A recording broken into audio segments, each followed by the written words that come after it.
मोअज़्ज़िज़ दोस्तों, ख़वातीन हज़रात, असीं हिन वक़्तु जेको सेशन शुरू करण वारा आहियूं वो असीं पंहिंजे सिंध जे अज़ीम जदीद शाइर इमदाद हुसैनी साहब जिन खे भेटा पेश करण वारा आहियूं। इमदाद हुसैनी जीअं चयो, सिंध जी ॻाल्हि करियो, ॻाल्हि न बि ॿुधंदासीं। इमदाद हुसैनी जीअं चयो त मिटी वास आहे, मिटी आहे वन, मिटी तन आहे, मिटी आहे मन। पुछो मारवीअ खां त छा आहे मलीर, पुछो बेवतन खां त छा आहे वतन। असीं अवांजी तवज्जो जा तलबगार आहियूं। हीउ इंतहाई अहम सेशन आहे। शेख अयाज़ साहब जो मेलो आहे ऐं असीं हिकिड़े इंतहाई अहम पंहिंजे शाइर इमदाद हुसैनी खे ख़राज तहसीन पेश करण जे लाइ हिन सेशन में गॾु थिया आहियूं। शेख अयाज़ साहब लिखियो त मूं नारायण श्याम खे चयो त तूं विद्यापति आहीं। नारायण श्याम चयो कि को ॿुधी न वठे। इमदाद हुसैनीअ खे आउं हमेशह चवंदोसि त असांजे 20वीं सदीअ सही माना में न्यू क्लासिक जदीद सिंधी शाइर 5 पैदा कया आहिनि। तव्हीं असांजा शहज़ादा आहियो। मूं सदाईं खेनि चयो त जंडीअ जे हसीन पील पाए वांगुरु हिकिड़े तरफ़ शेख अयाज़ आहे, ॿिए तरफ़ न्याज़ हमायूनी आहे, टे तरफ़ तनवीर अब्बासी आहे ऐं चौथे नंबर ते शमशेर उल हैदरी आहे। ऐं इहा जेका शानदार असांजी सकाफ़ती सेज आहे उनजो शहज़ादो असांजो इमदाद हुसैनी आहे। इमदाद चयो त लुड़क खे लफ़्ज़ करणु एतिरो सवलो न आहे, बाहि जो समुंड तरणु एतिरो सवलो न आहे। सेशन में बुनियादी तरह सां मुंहिंजे पार्टिसिपेंट खे ॻाल्हाइणो आहे, न त मुंहिंजी दिलि दरियाह वांगुरु इमदाद जे बारे में ख़राजी अक़ीदत ऐं हुनजे नज़्मनि ऐं हुनजे सिटुनि सां भरपूर आहे। ऐं तारुफ़ कराईंदुसि, कंहिं बि तारुफ़ जी मोहताज कोन्हे। 14 चंड आकास शेरी मजमे जी असांजी सुञाण नामवर शाइरा, शऊर, शाइर, शाइरीअ जहिड़ो नसर जो बेमिसल किताबु, हुनजे क्रेडिट ते। ऐं अहम ॻाल्हि इहा त सहर साहिबा इमदाद हुसैनी साईं जिन जी जीवन साथी, झागे खंड समुंड सभु उकरी ईंदसि आऊं, सजणी हा इमदाद जी सहर संदो मां नाव। जवाबनि इमदाद चयो त ॿियो सॼो लोक ॾिजणु सहर इमदाद सॼण ऐं रीह सॼण जे सरण एतिरो सवलो न आहे। असांजा न्याज़ पंवर साहब दौरे हाज़ुर में हिकिड़े इंतहाई सुजान शाइर, नसर निगार, सिटारिस्ट ऐं जर्नलिज़म में पंहिंजे हवाले सां वॾो नालो रखंदड़ आहिनि। हींअरे सॼण सारिया हुनजे ख़ाकनि जो मक़बूल तरीन किताब, ताज़ा तरीन जेके शाया थिया आहिनि उन्हनि में ज़िंदगी अधूरी कथा, हुननि जी एंथोलॉजी आहे हुनजे बारे में। मदद अली सिंधी साईं जिन ऐं अनवर अबड़े उनखे कंपाइल कयो आहे। कोड ऐं सिपूं हुनजो इनामी याफ़्ता ॿारनि जो शेरी मजमू आहे ऐं नाव हलंदी रहे न्याज़ पंवर साहब जे शाइरी जो मजमू। हीअ सभु किताब अवेलेबल आहिनि असांजे बुक स्टॉलनि ते। अमर सिंधू जंहिंखे एज़ाज़ हासिलु आहे त शेख अयाज़ जो ही जेको 8हों ज़बरदस्त मेलो हिन वक़्तु मुनक़िद आहे, पाण उन जी कन्वीनर आहे। ऐं असां सभिनी खे यादि आहे त पहिरियों बुनियाद अयाज़ बसंत जे नाले सां हुन इंस्टीट्यूट ऑफ सिंधोलॉजी में 1992-93 धारे क़ाइमु कयो ऐं उनखां पोइ मेलनि जी रवायत थी। अमर सिंधू खे इहो बि एज़ाज़ आहे त हुन इमदाद साईंअ ते जेके अंग्रेज़ी में ॿ-4 थोरा सुठा आर्टिकल लिखियल आहिनि, पाण डान में इमदाद साईं जे बारे में लिखंदी रही आहे। हुनजा इंतहाई अहम आर्टिकल आहिनि जेके हाणे एंथोलॉजीज़ में ईंदा। ऐं ॿी जेका अहम ॻाल्हि आहे अमर जे हवाले सां त जॾहिं हवा जे साम्हूं इमदाद साईं जो शेरी मजमू असांजे मुमताज़ मिर्ज़ा ऑडिटोरियम में, ही इमदाद आहे रोल खां पोइ जेको मजमू शाया थियो, उनजे तमामु तर इंतिज़ामनि में सहर इमदाद साहिबा सां अमर गॾु हुई।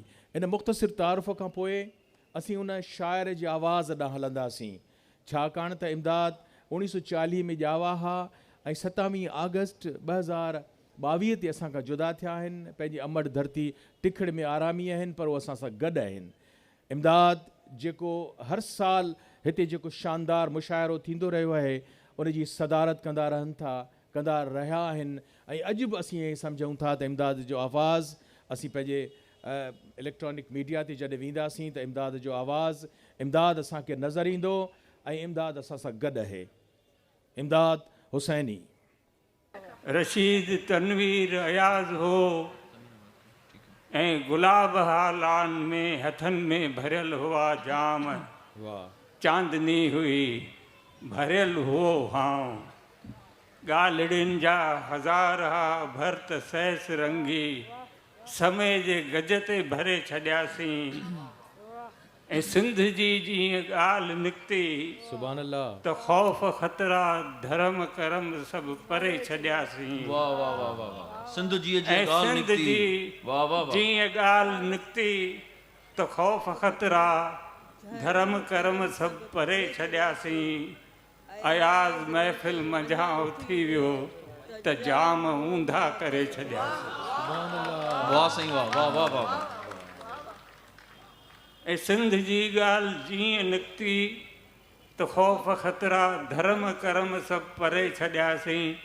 अयाज़ महफ़िल मंझां उथी वियो त जाम ऊंधा करे छॾियासीं। वाह वाह वाह वाह वाह वाह। मगर गुलाबी सुगंध आहे अञा हवा में, मगर गुलाबी सुगंध आहे अञा हवा में, खुमार आहे अञा फिज़ा में, रशीद जा टहिकड़ा बुरनि था अञा कननि में, अञा त आ चांदनी फिज़ा में। वाह वाह सुभान अल्लाह। रशीद जा टहिकड़ा बुरनि था अञा कननि में, अञा त आ चांदनी सदा में। इश्क जे राहुनि मथे कावा उभा। इमदाद साईं बुनियादी तरह सां रोमानवी शाइर आहिनि। पाण चयूं त इश्क जे राहुनि मथे कावा उभा, तू न हल तुंहिंजो सबा जहिड़ो हराम, तू न खिल जाने बहारा तू न खिल, हर तरफ़ आहे गुलनि जो क़त्लेआम। ऐं पहिरें सवाल ॾांहुं हलंदुसि जेको हुन जे जीवन साथीअ सां आहे। असां सभिनी खे ख़बर आहे त इमदाद जा 3 इश्क आहिनि। पहिरियों इश्क हुन जो पंहिंजे सिंधी ॿोलीअ सां आहे, हुन जो ॿियो इश्क पंहिंजे सिंध जे धरतीअ सां आहे, ऐं टियों हुन जो इश्क सहर सां आहे। हू वींदे वींदे बि चवंदो वियो हो त जेसि ताईं आशिकी थींदी रही तेसि ताईं शाइरी थींदी रही। सहर मुंहिंजो तव्हां खां पहिरियों सुवालु आहे त तव्हां हिकिड़े सिंध परस्त, हिकिड़े ॿोली परस्त, हिकिड़े इंसान परस्त, हिकिड़े अमुन पसंदि ऐं हिकिड़े आशिक़ शाइर सां पंहिंजी जेको जीवन गुज़ारियो आहे, त असांजे दोस्तनि खे ॿुधायो त हिकिड़े शाइर जा जेके ज़ाती शब रोज़ आहिनि, हुन जे लिखण जा शेड्यूल आहिनि, उहे सभु असां सभिनी जे लाइ दिलचस्प हूंदा त सिर्फ़ु तव्हीं असांखे ॿुधाए सघो था त इमदाद हुसैनी घर में कीअं हो ऐं हुन जो तख़लीक़ी सफ़र उथणु वेहणु लिखणु कीअं हुयो। सहर इमदाद साहिबा। इमदाद हुसैनी ज़ाती तरह सां जी जीअं असांजा सिंधी हूंदा आहिनि, सादा सबाझा माठीणो, सभिनी खां हिकिड़ी जेका हुनजी सुठी आदत हुई त हू ख़ामोश तबा घणो हो, चुप रहंदो हो, घणो न ॻाल्हाईंदो हो, पर जॾहिं बि ॻाल्हाईंदो थोरो पर एॾो बामाना ऐं गहरो ॻाल्हाईंदो हो। सो तमामु घणो ख़्यालु ॿारनि जो, मुंहिंजो, पंहिंजे घर जो हुनखे ख़्यालु रखंदो हो। पर असांजो जेको तालुक़ु हुयो उहो 2 लाइफ पार्टनर्स त हुयासीं, ऐं जिते 2 थां हूंदा आहिनि त उहो ठड़कंदा बि आहिनि। हिकिड़े मूंखे यादि पियो अचे तो सुवालु कयो हो त उन ठड़कण में आवाज़ु कंहिंजो घणो हूंदो आहे, त मूं खिली इहा गुफ़्तगू पंहिंजी फ़ोन ते पई थी त मूं बि खिली उन ई तुंहिंजे मज़ाक़िया मूड में मूं चयो त ज़ाहिर आहे उहो वॾो आवाज़ु मुंहिंजो ई हूंदो, पर ईअं न हो। असां ॾाढो साथ ऐं सहकार सां असां ज़िंदगी गुज़ारी, ऐं मूंखे ख़बर हुई त हू हिकिड़ो तमामु हिसास शाइर आहे, ऐं हू जेको सोचे थो, लोचे थो, लिखे थो, हुन जे लाइ हुन जी शाइरी, हुन जो सिंधी ॿोलीअ ॾांहुं जेको हुन जो छा चवणु खपे त ज़िमेदारियूं, उहे बि हर ॻाल्हि खां हुन जे लाइ मथां ई हुयूं। त इन जे करे असां वटि, छो त मां ख़ुदि बि शाइर आहियां, अदीब आहियां, ऐं इतफ़ाक़ आहे 35 साल मां सिंध यूनिवर्सिटी में लेक्चरशिप खां वठी फुल प्रोफेसरशिप ताईं मूं सिंध यूनिवर्सिटी में पढ़ायो। उहो ई अरसो इमदाद हुसैनी 27 साल सिंध टेक्स्ट बुक बोर्ड में सिंधी निसाबी किताब, जेको 12णे खां वठी इंटरमीडिएट ताईं सिंधी किताब इमदाद जे हथनि मां बिल्कुलु तुज़ एग्ज़ैक्ट परफेक्ट ॿोली में उहा किताबो लिखंदो हो। ॿार कहिड़ी एज जे ॿार जे लाइ कहिड़ी ॿोली अचणु खपे, त एॾो हिकिड़ो छा चवणु खपे टाइम कंज़्यूमिंग हुन जो कमु हूंदो हो जो हुनखे घर में बि वेही करिणो पवंदो हो। उन खां अलावा उहो रेडियो ते मिसाल तौरु रेडियो सां वाबस्तगी हुनजी 1970 खां वठी रेडियो सां बि वाबस्ता थी वियो त रेडियो जे लाइ लिखणु ऐं उन में पोइ टाइम ॿार जेका हूंदो आहे त भई हेतिरे अरसे में तव्हांखे लिखी ॾियणो आहे। कॾहिं कॾहिं त ईअं हूंदो हो त अनाउंसमेंट जंहिंखे करणी आहे स्क्रिप्ट इमदाद ओॾी महिल लिखंदो ॾींदो वेंदो हो। त हर टाइम हुन जो ज़िंदगी जा मां सम्झां थी त जेको ॾींहं जा 24 कलाक आहिनि कॾहिं कॾहिं असांखे लॻंदो हो त असां जहिड़नि लिखणु पढ़ण वारनि माण्हुनि जे लाइ 24 कलाक तमामु घटि आहिनि ऐं इहे 48 कलाक हुअणु खपनि ऐं असां हिकु शख़्स न असां घणा हुजणु खपूं। मिसाल तौरु इमदाद जूं जेको शख़्सियत जा पहलू जेकॾहिं असीं ॾिसूं त हू शाइर बि आहे, हू साॻे वक़्तु कहाणीकार बि आहे, साॻे वक़्तु हू गीतकार बि आहे, साॻे वक़्तु हुन रेडियो टीवी फिल्म जे लाइ बि लिखियो। उन खां पोइ सिंथोलॉजी जहिड़े इदारे में हुन जेको रिसर्च वर्क कयो। उन खां पोइ जॾहिं सिंधी अदबी बोर्ड में इमदाद आयो त उते जेको ॾींहं राति हुन पंहिंजो नूर निचोयो त माना मां सम्झां थी त हिकिड़ी वाइफ जी हैसियत में मां हुनखे उहो टाइम ॾिनो जेको हुन जो मी टाइम हो, जेको हुनखे जंहिंजी ज़रूरत हूंदी हुई ऐं मां कॾहिं हुनखे इंटरफियर हुन जे कमनि में न कंदी हुअसि बल्कि घरू ज़िंदगी जी जेतिरियूं ज़िमेदारियूं हुयूं हुन ॾाढी आसानी सां मूं ते छॾे ॾिनियूं हुयूं। ॿारनि जी पढ़ाई खां वठी उन्हनि खे ट्यूशननि ते छॾणु, पाण ऑफिस वञणु, इमदाद जो ख़्यालु रखणु, सुबुह जो ऑफिस वञण खां पहिरें उनखे चांहि जो कप ॾियणु, उन खां पोइ उनजी शेविंग किट उनखे ॾियणु, उनखे नाश्तो कराइणु, उनजा कपिड़ा इस्त्री करे रखणु, इहे सभु ज़िमेवारियूं मां उनजूं पूरियूं कयूं। त हू जेको आहे सो बेफ़िक्रो हूंदो हो एक्चुअली ऐं ही ट्रस्ट मी। सर साहिबा तव्हां जेको विच में ॿुधायो ऐं जॾहिं मूं तव्हां सां टेलीफोन ते ॻाल्हायो त इमदाद जो आवाज़ु धीमो हुयो ऐं सहर जो वधीक हो त मूं चयो त इहे थांव खड़कनि पिया ऐं पोइ मूंखे इमदाद जी सिट यादि अची वई, ज़बरदस्त सिट आहे जेका यकीननि त सहर साहिबा जे लई आहे त मूंखे अपसेट करे सेट करे पई कमिरो, मूंखे अपसेट करे सेट करे पई कमिरो। ऐं हिकिड़े अहम सवाल ॾांहुं वञा थो पर हिकिड़ो दिलचस्प सवाल छाकाणि त तव्हांजी रोमेंटिक या छा चइजे त लव मैरिज आहे इमदाद ऐं सहर इमदाद जी, त थोरो अॼु कन्फेस कयो त आई लव यू इमदाद तव्हां चयो या आई लव यू सहर हुन चयो? के बि न चयो। इन चवण जी इहे हिकिड़ा सखणा लफ़्ज़ आहिनि जिन में को रूह न हूंदो आहे, स्पिरिटलेस लफ़्ज़ आहिनि। फीलिंग्स खे वधीक माना आहे ऐं इन क़िस्म जी को बि इज़हार लव यू इन टाइप जी इहो सतहियत असां ॿिन्ही में न हुई, न इमदाद में हुई न मूं में हुई। त असां ज़िंदगी खे बिल्कुलु हिकिड़े इंटलेक्चुअल ऐं हिकिड़े राइटर ऐं हिकिड़ी पोइट जी हैसियत में असां लाइफ खे तमामु उत्तम आला ऐं उताहों करे ॾिठो ऐं असां जेका बि ज़िंदगी 50 साल जहिड़ो कर अधु सदी हिकिड़ो वॾो पीरियड आहे जंहिंमें असां गॾु रहियासीं। असां हिक ॿिए जे साथ सहकार सां मोहबत सां असां पंहिंजी फैमिली खे ग्रो कयो। असांजा ॿार माशाअल्लाह पढ़ी लिखी वॾनि मर्तबनि ते पहुता आहिनि। सॉफ्टवेयर इंजीनियर आहे मुंहिंजो पुटु जेको ॿाहिरि आहे। इमदाद एॾो तांघाईंदो हो उन जे लाइ, हू ईंदो हो उन जे फ़ोन असां जॾहिं ॻाल्हाईंदासीं त ऐं एॾो प्यारु ॾींदो हो ॿारनि खे। या संध्या असांजी धीअ जेका डॉक्टर आहे, असांजो पुटु इटली मां पढ़ी आयो, वजदान शाह जेको डांस एंड मूवमेंट जो फिल्मनि में कमु करे थो। हर कंहिंजी पंहिंजी फील्ड आहे। त ऐं ईअं खणी चवां त असांजो घरु हिकिड़ो आर्टिस्टनि जो घरु हो। त इहो सभिनी खां जेका हिकिड़ी अनयूजुअल ॻाल्हि आहे त हिकिड़ी फैमिली जा 5 ॼणा आहिनि ऐं 5 ई आर्टिस्ट आहिनि पंहिंजी पंहिंजी फील्ड में। त हिकिड़ी ॾाढी मतिलबु ख़ूबसूरत लाइफ। पर इमदाद जीअं तो शुरू में चयो त सिंध जी ॻाल्हि करियो, ॻाल्हि न बि ॿुधंदासीं। हाणे हींअर जेको इमदाद जो नओं मजमूओ जेको ज़र्द मिट्टी, इमदाद पंहिंजे हथनि सां 2021 में ऑगस्ट में पंहिंजा 3 मजमूआ पंहिंजे हथनि सां लिखी तयारु करे उन्हनि जा टाइटल्स ॾेई छॾे वियो। ऐं बल्कि असां हिकिड़ो मजमूओ त छपण जे लाइ बि ॾेई आया हुआसीं ऐं उहो छपिजी चुको आहे। हाणे उन में मिसाल तौरु इमदाद जा जेके आहिनि उन मां हिकिड़ो शेर, हूअं त हिन धरतीअ सरतीअ ते मुंहिंजो देश विदेश न कोई, हूअं त हिन धरतीअ सरतीअ ते मुंहिंजो देश विदेश न कोई, पोइ बि अंत आत्मा ताईं आहियां सिंधड़ी जिंदड़ीअ जो ई, पोइ बि अंत आत्मा ताईं आहियां सिंधड़ी जिंदड़ीअ जो ई। सो हू सिंध हुन जो जेको इश्क माना हू पंहिंजी शाइरी में किथे किथे हुनजी महबूबा ख़ुदि सिंध आहे। तूं मूं वटि जॾहिं बि जिते बि कॾहिं बि किथे बि अचणु घुरीजे अची सघी थी। माण्हू सम्झंदा का हॾ चम मास जी का महबूबा जे लाइ चए पियो, ईअं न आहे। हिते उहा सिंध आहे, उहा सिंधी ॿोली आहे जंहिंमें हू शाइरी तख़लीक़ करे रहियो आहे। मिसाल तौरु ही जेको ज़र्द मिट्टी मजमूओ तरतीब ॾिनो आहे, उन जो मुहाक मूं लिखियो आहे, उन में नज़्म जेको आहे ज़र्द मिट्टी उहो तव्हांखे हैरत थींदी त 60 जे ॾहाके जो नज़्म आहे इमदाद जो इहो, ऐं रूह रिहाण में छपियो।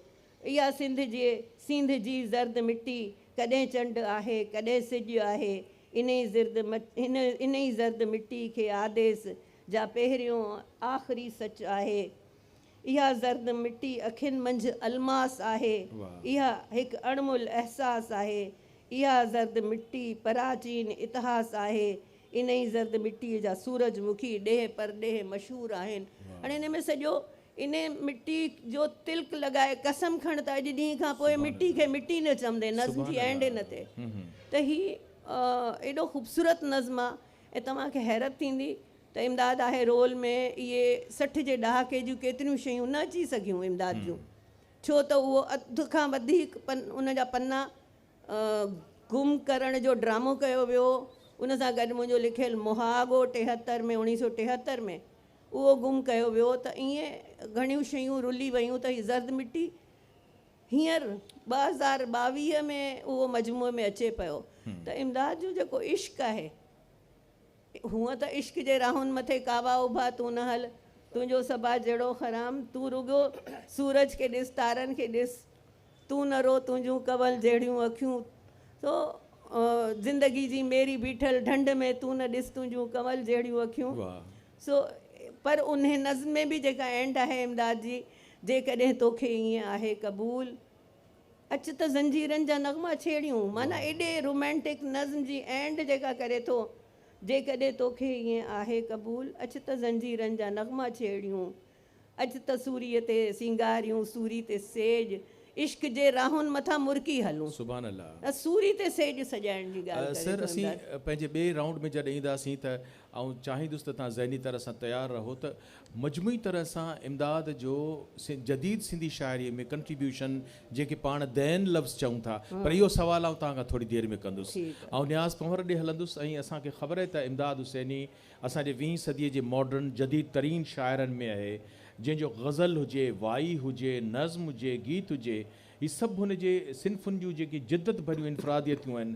ख़ासि तरह सां जेकॾहिं न्याज़ ॾांहुं हलण खां पहिरीं आऊं इमदाद जे कुझु सिटुनि मिसाल तौर ते हल त कंहिं महकदे में हलूं, ही नज़्म आहे जेको इमदाद जो, जंहिंमें चवे थो त नफ़रतुनि जो नगर बंदि मस्जिद जो दर, छो थियूं दर पदर हल त कंहिं महकदे में हलूं, ऐं सागरनि में भरियूं मुरकंदियूं जल परियूं घर हली छा करियूं, हल त कंहिं महकदे में हलूं। सो शाइर मधु पीअंदो बंदि मस्जिद जो दर, छो थियूं दर पदर।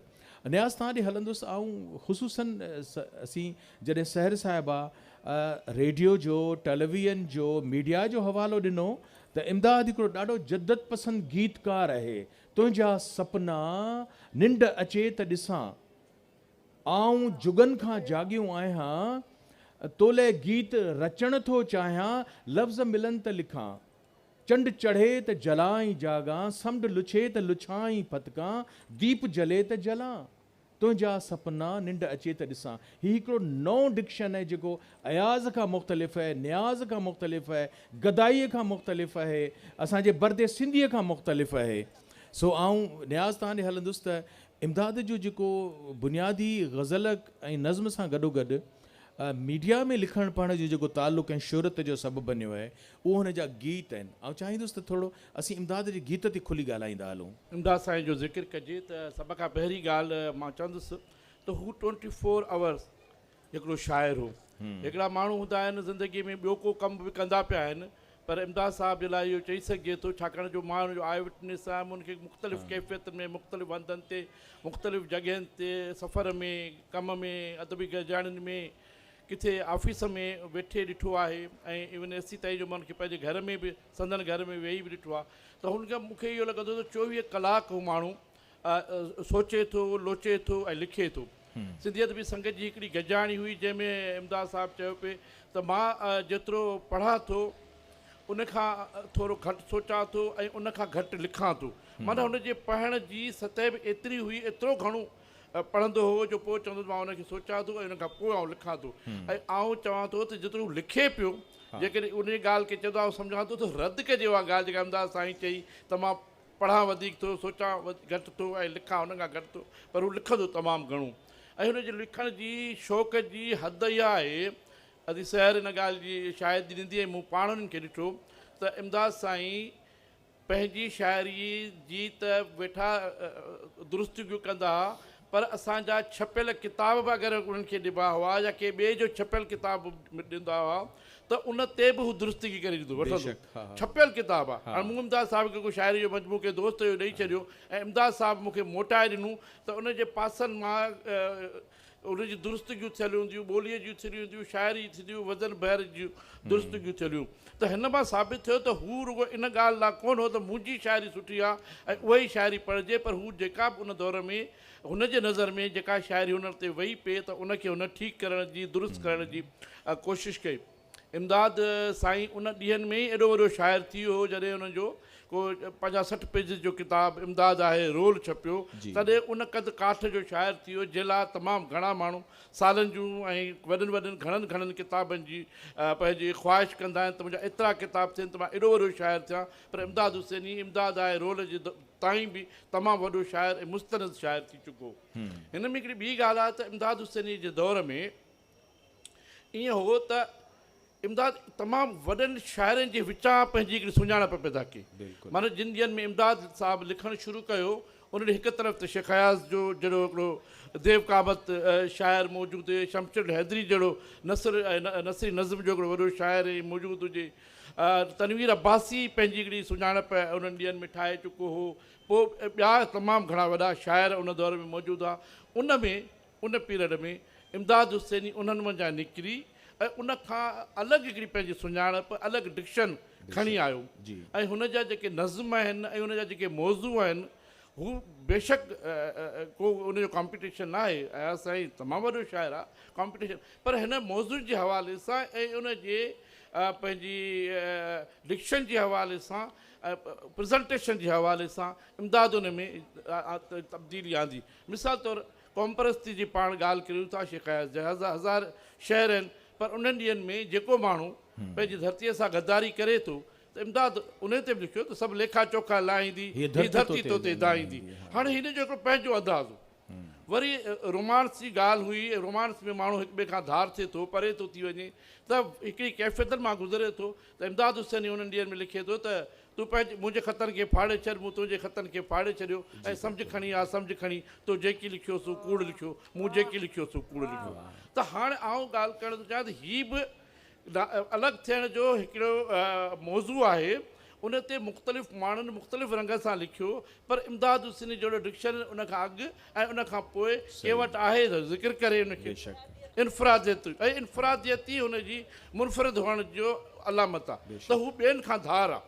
सो इमदाद साईं हर मौज़ू ते लिखियो, पंहिंजो वतन परस्ती हुनजो पाण ज़िक्र करे आयासीं, रोमांस तव्हां चयो ऐं हूअं चइजे त जेकॾहिं इन्हनि समूरनि ख़ूबियुनि में ऐं समूरनि ख़्यालनि में इमदाद वधीक सोशलिस्ट हा या इहे ई त भई इन में हिकिड़ो शहर आहे जेको आख़िर में हुनजो सिटवन मूंखां उहो शहर अॻियां कोन थो त हू हिकिड़े छोकिरी सां गॾु माण्हू गुज़ारे थो त छोकिरी आख़िर में हुनखे चए थी तोखे पंहिंजी माउ त हूंदी, तोखे पंहिंजी भेण त हूंदी। हीअ असांजे समाज जो हिकिड़ो अलमुआद हिकिड़ो वॾेरो किथे वञे थो। सो इमदाद हुसैनी साहिब जे हाणे पाण इमदाद जे जेकॾहिं ॻाल्हाइणु वेंदासीं त उनजी ज़िंदगीअ जा या उनजे तख़लीक़ जे अमल जा अलाए घणा रुख आहिनि। माना जीअं अधी ॻाल्हि कई त हू शाइर आहे ऐं मुस्तनद शाइर आहे, तमामु वॾो शाइर आहे, पर असीं पाण इमदाद खे रुगो शाइरी में छो था महदूद करियूं। इमदाद पंहिंजे नसर में बि हिकिड़ी पंहिंजी इनफ़राद रखे थो। हुनजे तव्हां हुनजा सावरे जे नाले में लिखियलु कहाणियूं आहिनि, उहे के घटि कहाणियूं कोन्हनि, हुनजी पंहिंजी हिकिड़ो डिक्शन पंहिंजो मॉडर्न कहाणियूं आहिनि। सो इमदाद जो जेको पाण जेकॾहिं इन ते ॻाल्हायूं वेही त उन ते हिकिड़ो अलॻि सां बहस ऐं मौज़ू पाण छेड़े सघूं था। पाण इमदाद जे हिकिड़े एडिटर जी हैसियत सां जेको कमु आहे उहो हिकिड़ो मिसाल तौरु रूह रिहाइण में हू जॉइंट आहे, साथी आहे, ॿांह ॿेली आहे, पर उनजो जेको डिक्शन ॾिसंदव या इमदाद हुसैनी जी जेका ॿोली आहे या उहा तव्हांखे इन जे महिराण जे रूह रिहाइण मंझां तव्हांखे बखंदी नज़र ईंदी त हिते छेड़छाड़ जेका कयल आहे, हिन में जेका वधि टुक थियल आहे या कंहिं ॿिए जी न आहे, इमदाद हुसैन जी वधि टुक आहे, पोइ भले हुन में एडिटर तौरु कंहिं ॿिए जो नालो हुजे। वरी जेकॾहिं पाण वेंदासीं रेडियो वारे पासे ते त यार कमाल आहे। आउं चवां थो जेकॾहिं पाण अॼु ॿिया सभु मौज़ू छॾे रेडियो ते इमदाद जेको कमु कयो आहे, रेडियाई गीत जेके लिखिया अथसि पाण उन ते ॻाल्हायूं न त कलाकु पंहिंजो त इन में निबिरी वञे। सो आउं सम्झां थो त इमदाद ते अधु कलाकु ॻाल्हाइणु तमामु महदूद करण जी बराबरि थींदो, पर महिराण जी एडिटरी वारी पाण ॻाल्हि करियूं था सिंध टेक्स्ट बुक बोर्ड जे पंहिंजे जेको हुनजो कमु हो एडिटर तौरु उहो जेको तब्दील थियो नओं शेप उहो, सो मां सम्झां थो त इमदाद हुसैनी हिकु मुकमिल तख़लीक़कार हो ऐं 24 कलाक जो तख़लीक़कार हो ऐं उनजो कमु तमामु घणो आहे। उनजे कम जे तमामु घणनि रुखनि ते तमामु गहराईअ सां लिखण जी ज़रूरत आहे। हुन पंहिंजे हिसे जो कमु कयो, हुन पंहिंजे वक़्त खे ज़ाइ न कयो, हुन पंहिंजे लम्हे खे ज़ाइ न कयो, हुन पंहिंजी तख़लीक़ी जेका सघ ख़ुदा ताला ॾिनी उनखे इस्तेमालु कई, पर अञा ताईं उनजे असां मुख़्तलिफ़ आस्पेक्ट्स ते लिखियो कोन्हे, एतिरो लिखियो कोन्हे जेतिरो लिखणु खपे।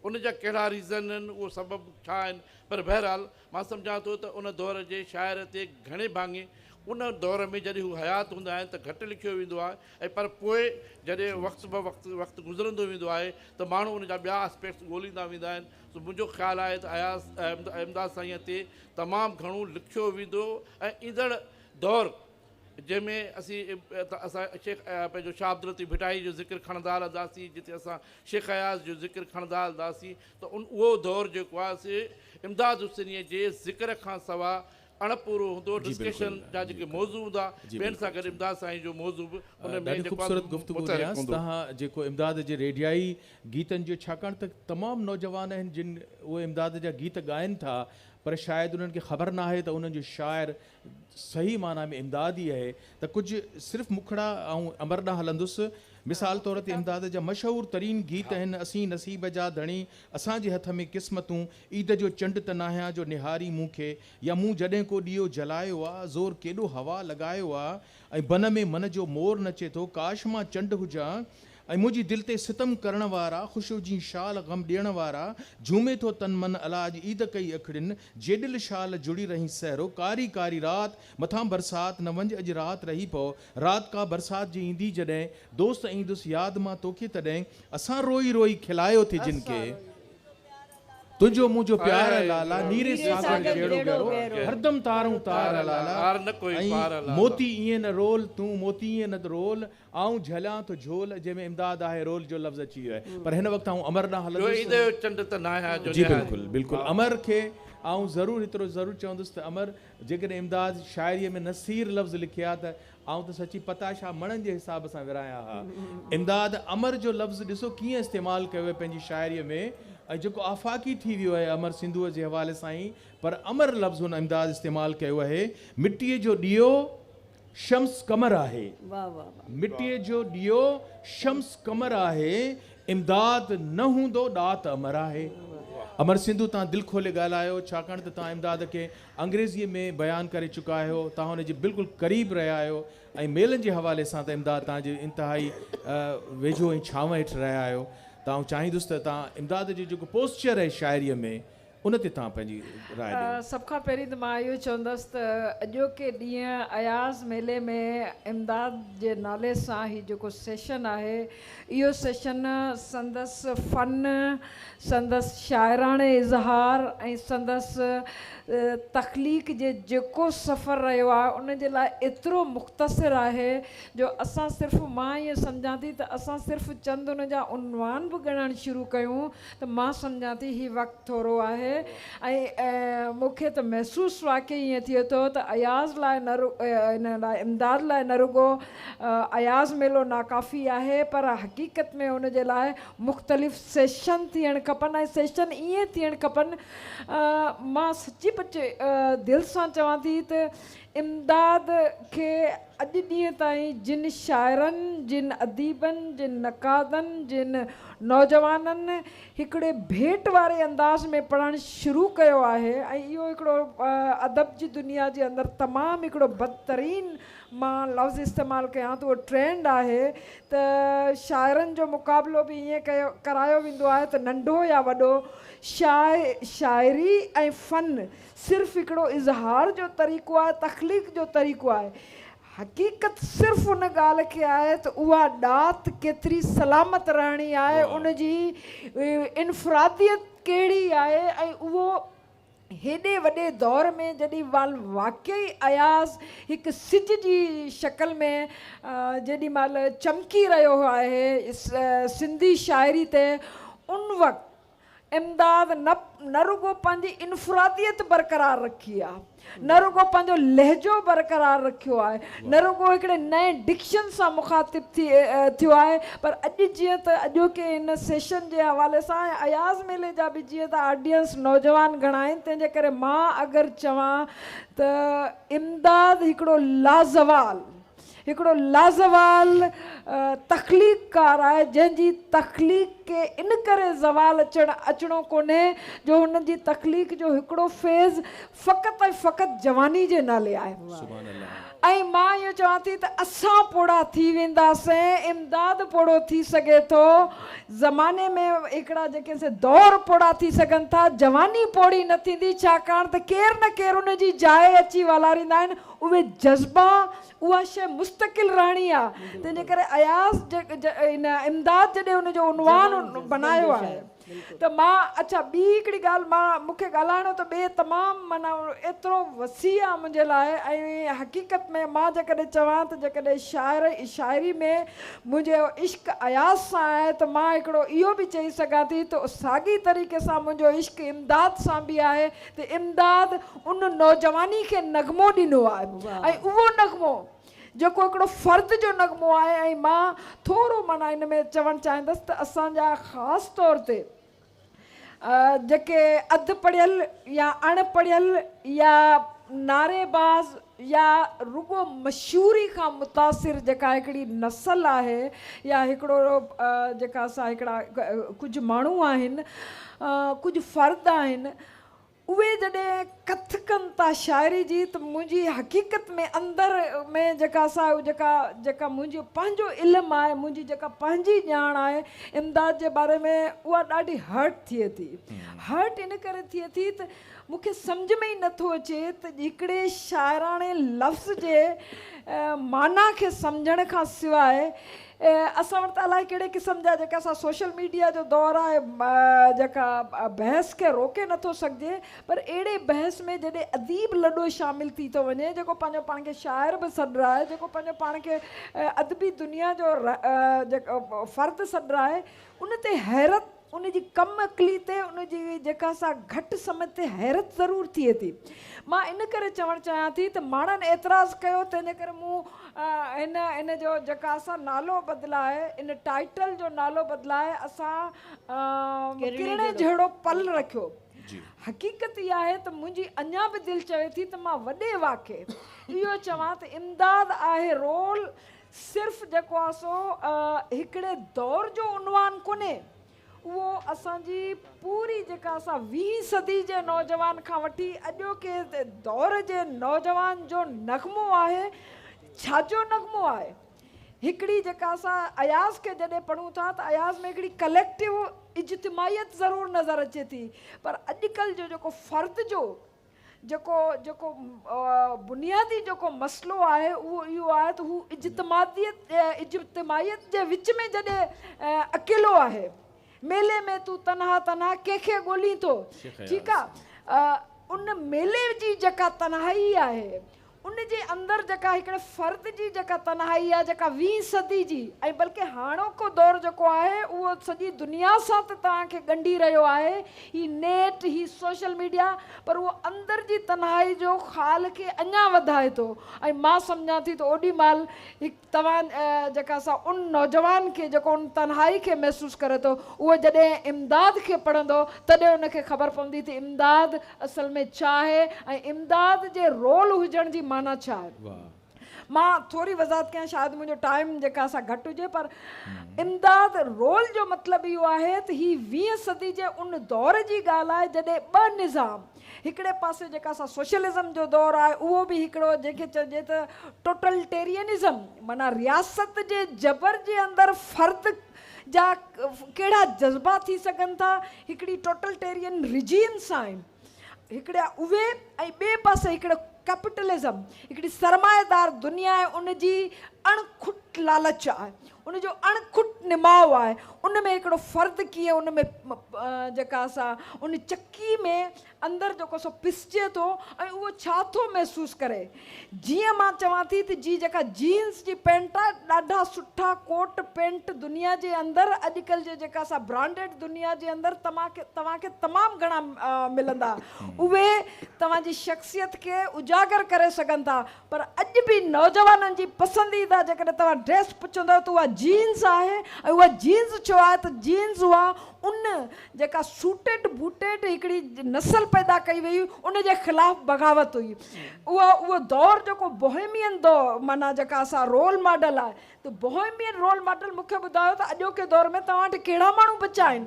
अॼुकल्ह तव्हां जेके अॼुकल्ह जो असांजो नौजवान आहे, मां थी सघे थो त उन्हनि में शामिलु हुजां, कॾहिं मूंखां ग़लती थी वई हुजे, जेकॾहिं को CSS जो इम्तिहान पास करे थो, जॾहिं को ऑफिसर लॻे थो, असां ॾाढा हुनखे मुबारकबाद ॾियणु शुरू थी वेंदा आहियूं त रिक्शा वारे जो पुटु, मोचीअ जो पुटु, फलाणे जो ही, फलाणे जो ही, हाणे वॾो माण्हू थी वियो, मुबारकबाद ॾींदा आहियूं। उन दौर जे अंदरि जेको इमदाद रोल आहे, उहो रोल इहो आहे त उहो इंस्टीट्यूशन्स खे, इन्हनि इदारनि खे पंहिंजे जूते जी नोक ते रखी उन्हनि खे उछलाए थो, ऐं उहो फैशन थिए थो, उहो उनजो बोहेमियन अंदाज़ ई फैशन थिए थो। ऐं उहो घर हुजे त हल त मेकदे में हलूं, हुनखे ॿियो अथसि रुल कहिड़ो अथसि जेको नफ़रतुनि जो नगर, बंद मस्जिद जो दर, या मतिलबु अहिड़े क़िस्म जा खोड़ सारा जेके आहिनि तव्हां उहो उन बाग़ी नौजवान जो जंहिंखे मां ही जेके इदारा आहिनि, उहो कुटुंब आहे, उहा फैमिली जे अंदरि आहे, उहो सोशल सर्किल्स जे अंदरि आहे, उहो रियासत जे अंदरि आहे, उहा जेका तन्हाई आहे न, उन तन्हाई खे पंहिंजी बग़ावत जो, उन तन्हाई मां जेको हू रूह वठे थो, उन जे अंदरि जेका आग आहे, उन जे अंदरि जेका आहे, मां सम्झां थी माना अॼु ॾींहुं ताईं मूं इमदाद जहिड़ो लहजो, इमदाद जहिड़ो डिक्शन, चथर ऐं ठठोल जेको आहे उहो माण्हू करे थो जंहिंखे ख़बर ई कान्हे त इमदाद आहे रोल असां वटि अहिड़ो वॾो इस्तारो आहे, उहो एॾो हिन दौर जो इस्तारो आहे। मां 2 टे रुगो नज़म जेका असां कोट जे तौर ते पढ़णु चाहींदसि, इन करे त उनखे सम्झी सघिजे त इमदाद छा लिखी वियो आहे। उहो दौर बि ज़रूरु हूंदो त जॾहिं इमदाद ते बि ईअं कमु थींदो त ऐं तव्हांखे उहो लॻंदो त इमदाद जी ॾात खे लाज़वालियत आहे, उहो लाज़वाल आहे ऐं उनखे फना अचणी कान्हे, छाकाणि त इहा जवानी ऐं उन जवानी, छाकाणि त ॾिसो हिकिड़ी ॿी ॻाल्हि बि माना मां युथ जे बारे में ॿुधायां त जॾहिं जेका बलूगत वारे एज खां वठी जेका जवानी वारो दौरु आहे, उन जवानी वारे दौर में रुगो फिज़िकल बॉडी ई न, इंसान जा इमोशनल जेके जज़्बा आहिनि उहे तब्दील थी रहिया हूंदा आहिनि, हिकिड़े तब्दीली जे मरहले मां गुज़री रहियो आहे। पुराणे बदन मां नओं बदन ठही रहियो हूंदो आहे, पुराणे ख़्यालनि मां नया ख़्याल ठही रहिया हूंदा आहिनि, ऐं जॾहिं मां नया ख़्याल ठही रहिया हूंदा आहिनि त उहे पुराणे सॼे खे टोड़े छॾींदो आहे पंहिंजी बग़ावत में। ऐं उहा बग़ावत जेका उन फ़र्द जी बग़ावत आहे, उन फ़र्द जो जेको दर्द आहे नौजवान जो, उन फ़र्द जो दर्द, उन फ़र्द जी बग़ावत, उन लाइ मां सम्झां थी त इमदाद खां बहितर अॼु ॾींहुं ताईं, छाकाणि त फैशन खे त फॉलो कबो आहे ऐं उन खां पोइ तव्हांखे अयाज़ जो डिक्शन त रिपीट थींदे हर जेका असां उन खां पोइ ईंदड़ शाइर वटि उन जा पेरा हूंदा। पर मां सम्झां थी ऐं ख़ासि तौर ते मां नौजवाननि खे जेके यूनिवर्सिटी जा स्टूडेंट आहिनि, उहे यूनिवर्सिटी जा स्टूडेंट जेकॾहिं इन खे पढ़नि, ख़ासि तौर ते जेको इमदाद आहे रोल खे पढ़ंदा, त मां सम्झां थी त उन खां पोइ उन्हनि खे शायदि के जेका असां ॿी का शाइरी उन्हनि खे ईअं उनजे दिलि खे छुई न सघंदी। मिसाल जे तौर ते हाणे हिन में हर कोई पंहिंजी माना ॾिसी सघे थो, पर ही जवानी आहे, जवानी जेका बदन ताईं बि आहे, छाकाणि त हिकिड़ी मां तव्हांखे इहा इन जी मां वधीक वज़ाहत नथी कयां, अंग रंग रंग अंग ई शाइराणी उन जी तव्हां उॾाम त ॾिसो, तव्हां उन्हनि जी जेका सा लफ़्ज़नि जी जोड़जक त ॾिसो। अंग रंग रंग अंग जगमग जगमग जिस्म, अंग रंग रंग अंग जगमग जगमग जिस्म, तुंहिंजे जिस्म खां अॻिते आहे 29 जी ऊंदाही। ही ॾिसो त केतिरनि जे नसीबनि में 29 जी ऊंदाहियूं आयल आहिनि। तव्हां छा हिनखे महसूसु न कंदव? त मां इहो सम्झां थी, मां हिकिड़ो ॿियो हिन जो जेको शेर पढ़णु चाहींदसि। 21 सदी सिगरेट सां तो ॾींहं तोखे, सिगरेट सां थी राति उजामे लाइटर जो शोलो, जीअं को किथे ॾियो ॿरे, जीअं को किथे ॾियो विसामे, कोई आहे जेको मुंहिंजे अंदरि वेठो पिंजरे खामे, धुओं धुओं आजीवन ॼण त पंहिंजी रख उॾामे। अहिड़ो कोई उनवान थी सघे थो? ही जेको मां अञा हिकिड़ो ॿियो शेर रोम शहर में तो वटि वाह, सुभान अल्लाह। शइ हुई जंहिंखे तूं अनमोल चवीं हा। इहो मैडम हुनते ऐं हाणे मां रोम जॾहिं वियसि त मूंखे रोम में न को एंटोनी यादि आयो, न को क्लूपेट्रा यादि आयो, मूंखे इमदाद यादि आयो, मूंखे इमदाद जो इहो शेर यादि आयो। मैडम तव्हां पढ़जो।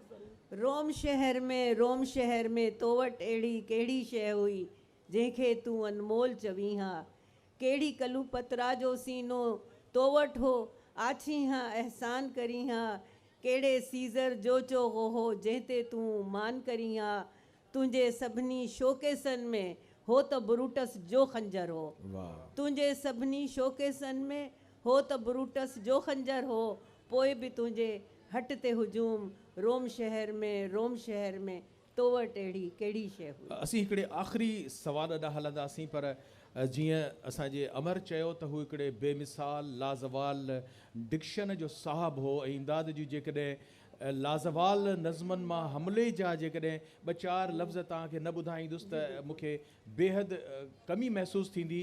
इमदाद जेको शाहकार नज़्म आहे उनजो उनवान आहे हमलो, ऐं उन खां पोइ सहर साहिबा कंक्लूड कंदी अॼो की हिन सेशन खे। इमदाद पंहिंजे शाहकार नज़्म हमलो में चवे थो, सर्द ऐं तेज़ हवाउनि ते कड़ा खुड़काया त को इंसान बि थिए शहर जे मातम में शरीक, त के चीखूं बि हुजनि जश्न जहन्नुम में शरीक, दर ऐं दीवार जे ख़ामोशीअ खे टोड़ण ख़ातिर सिर्फ़ टावर जे ठकाउनि ते मथो टकरायो, केरु जाॻाईंदो गम मरसिया ॻाईंदो, केरु कंध ताज़ीम सां सजदे में झुकाईंदो, केरु का त हिन शहर जे दिलबर जी जवानी हूंदी, का त हिन शहर जे आशिक जी निशानी हूंदी, दिल जे बगदाद खे तातारी लुटींदा ई रहिया, ऐं सिंध जी सींध में पइजी वई घोड़ा घोड़ा, सिंध जी सींध में पइजी वई घोड़ा घोड़ा। ऐं चाहींदुसि त सहर साहिबा जेका पाण इमदाद जी हमअसर शाइरा बि आहे, क्रिटिक बि आहे, हुनजी शरीक हयात बि आहे, इन्हनि सभिनी खां बालातर थी हू समुंड खे कूज़े में बंदि करे त 20 सदीअ में हम असरनि में इमदाद जी कदो क़ामत उहो छा थी ॾिसे। अमर सिंधू जी ॻाल्हि कई, न्याज़ पंवर बि इहा ई ॻाल्हि कई इमदाद जी इनफरादियत जी, ऐं इन ॻाल्हि खे मूं ज़ाहिर इमदाद ते तमामु घणो लिखियो आहे। 1960 में इमदाद जॾहिं पंहिंजी पहिरीं बाक़ाइदा मैच्योर शाइरी कई आहे, उन महिल उनजी उमिरि 20 साल खनि हूंदी, 19-20 साल। उन में उनजो पहिरियों नज़्म जेको छपियो हो अल हमरा, ऐं उहो अल हमरा तव्हां सम्झो त स्पेन में जेको मुसलमाननि जो हिकिड़ो औज ऐं इक़बाल जो दौरु हो उनखे खणी, उन में जीअं सिमलीज़ ऐं तशबीहूं खणी थो अचे, एॾो हिकिड़ो पावरफुल नज़्म आहे ऐं उनखे पूरे दौर ते आणे थो। या मसलन इमदाद जो जेको फ़रियाद आहे शाह अब्दुल लतीफ़ भिटाई जे हुज़ूर, आसमाननि ते मथे ॾाढो मथे वेही रही, हेठि धरतीअ ते जे ईंदे बि त काफ़िर सॾिबे। हाणे इहो नज़्म पूरो, इहे एॾा तवील नज़्म इहे पढ़ण जहिड़ा आहिनि, असां हिते सॼा ॿुधाए नथा सघूं। या अहिड़े नमूने सां इमदाद जो उन ई दौर जो 60 जे ॾहाके जो नज़्म बदिलो, असीं पाण आहियूं अव्हां जहिड़ा इंसान, असांजे ई सीने में अव्हां जहिड़ी दिलि। हाणे इहे जेके मतिलबु इशूज़ तव्हांजा सोशल इशूज़ जेके आहिनि, उन्हनि खे इमदाद केॾी बहादुरी सां, त इमदाद जॾहिं असां 60 जे ॾहाके में आयो, जीअं अमर सिंधू ऐं न्यास चयो, त हुनजी इनफरादियत हुनखे नुमाया करे बीहारे छॾियो। हुन कंहिंखे कॉपी न कयो, हुन कंहिंखां हिन दौर में हूंदे हू हिकिड़ो बिल्कुलु नओं डिक्शन खणी आयो, हू पंहिंजी नई ॿोली उनजी जेका आहे उनजी ख़ासि सुञाणप जेका आहे उनजी ॿोली आहे। उन खां पोइ हुन जा जेके सिम्बल्स ऐं हुञाण जेके हू पंहिंजी शाइरी में आणे थो, जेके इस्तारा, तशबीहूं, इशारा, कनाया ऐं ख़ुदि ॿोली जे जेके स्ट्रक्चर जेको इमदाद वटि जेको जंहिंखे अॼुकल्ह असां साख़्तियात ऐं पसे साख़्तियात गोपीचंद नारंग जे हवाले सां चऊं था, इमदाद जी शाइरी जे साख़्त ते उनजी ॿोली जी साख़्त ते लिखण जी तमामु घणी ज़रूरत आहे। He is a versatile writer and a versatile poet, no doubt, इन में को ॿ राया नथा थी सघनि। मां हिते इमदाद जो हिकिड़ो नज़्म पढ़णु चाहींदसि जंहिंमें इमदाद चए थो त हाणे जेको ही मजमूओ अचे पियो ज़र्द मिट्टी, उन में आहे सोणा साईं ईअं सदाईं मूंसां ई छो थींदो आहे, सोणा साईं ईअं सदाईं मूंसां ई छो थींदो आहे, जंहिंजे थूहर हथ में खंजर सो मूं ॾांहुं सञींदो आहे। थूहर हथ, हाणे हिन में थूहर हथ जो जेको तव्हां ओञाण खणी आयो आहे, जंहिंजे थूहर हथ में खंजर सो मूं ॾांहुं सञींदो आहे, जंहिंखे अमृत प्यारियो हूंदमि ज़हर उहो आछींदो आहे, जंहिंखे अमृत प्यारियो हूंदमि ज़हर उहो आछींदो आहे, सोणा साईं ईअं सदाईं मूंसां ई छो थींदो आहे। ऐं हिते नौजवान वेठा आहिनि। इमदाद उहो शाइर आहे जेको हर दौर जे नौजवाननि जो रूह जो आवाज़ हुनजी शाइरी में अचे थो। सिंध यूनिवर्सिटी में केतिरनि ई फंक्शन्स में इमदाद पंहिंजी शाइरी पढ़ी हूंदी। हिकिड़े भेरे हुन नज़्म पढ़ियो जेको मुंहिंजे पसंदीदा नज़्मनि मां आहे ऐं जेको हाणे हिन मजमूए में शामिलु आहे, ऐं मां नौजवाननि खे मुखातिब थी, इमदाद जो मैसेज आहे नौजवाननि जे लाइ, जेको हर दौर जो नौजवान हो। इमदाद ख़ुदि बि अमी जे नौजवान आहियो, ज़मी जा आसमां आहियो, सुभान अल्लाह, अमी जे नौजवान आहियो, ज़मी जा आसमां आहियो, अॼोकी जी सुभाणे जा हसी हिकु दास्तां आहियो, अॼोके जे सुभाणे जा हसी हिकु दास्तां आहियो, परे खां जो ॾिसी सघिजे उहो रोशन निशां आहियो। सुभान अल्लाह। अलम जो इल्म जो आहे, अलम जो इल्म जो आहे, अलम जो इल्म जो आहे, अलम जो उन्ही इल्म जा जो आहे, पासमा आहियो, उन्ही जा पासबां आहियूं, अलम जो इल्म जो आहे, उन्ही जा पासबां आहियो। असां जेके ॾिठा सपना, असां जेके ॾिठा सपना उन्ही जी साबिया आहियो।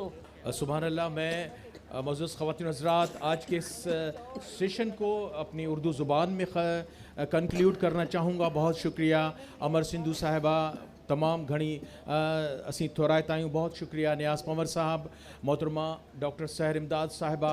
जैसा कि आपको मालूम है कि ये जो 8वां अयाज़ मेला है वो तमाम ज़ुबानों की नुमाइंदगी किए हुए है और हम राब्ते की ज़ुबान उर्दू में बोल रहे हैं। और इमदाद का जो शेरी मजमुआ है किरण धूप, जो अवार्ड याफ्ता उनका शेरी मजमुआ है, उनमें 2 अवार्ड मिले हैं उसको, 2 अवार्ड उस पर मिले हुए हैं। उसमें इमदाद के एक छोटे से कुछ नज़्म के लाइनों पर मैं उनका मैसेज जो है इस नज़्म में जो है उस पर आज के इस सेशन को कंक्लूड करूँगा। इमदाद साहब ने लिखा है, सिंध सिंधी में कहें या उर्दू में, सिंध उर्दू में कहें या सिंधी में एक ही बात है, आओ हम मिल के कहें, दिल से कहें। ऐं आख़िरी जेका सेक्शन जी सिट है इन नज़्म जी, उहा अवां सभिनी जे नज़र है, उर्दू दाननि जे नज़र है। इमदाद साईं फरमायो है, चलो इस नज़्म को कुछ और भी सादा कर लें, अपने दामन की तरह, अपने आंगन की तरह दिल भी कुछ चलो सादा कर ले। इस नज़्म को कुछ और भी सादा कर लें, अपने आंगन की तरह दिल भी कुछ सादा कर लें। बहुत शुक्रिया।